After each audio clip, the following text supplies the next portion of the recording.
Një tjetër aksident të rëndë dëshënuar në ditën e 2 të këtij viti në rrugët e vendit. Një përplasje fortë të 2 mjeteve ka sjellë fatkeqësisht humbjen e 2 jetëve. Ngjarja rënd ka ndodhur në rrugën Le-Shkodër.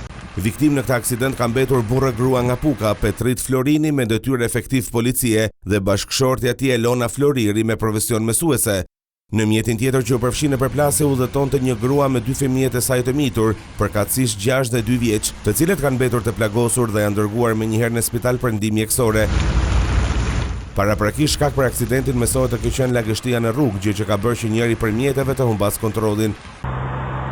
2 ditët e para të vitit 2026 kanë shënuar një bilanc tragjik në rrugët e vendit. Kujtojmë se një ditë më parë një tjetër aksident i rënd u shënua në Tepelen.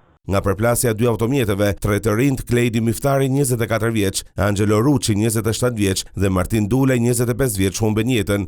Ndërkohë e plagosur mbeti Arsida Demiri 19 vjeçe, e cila ndodhet në gjendje të rëndë te Spitali i Traumës.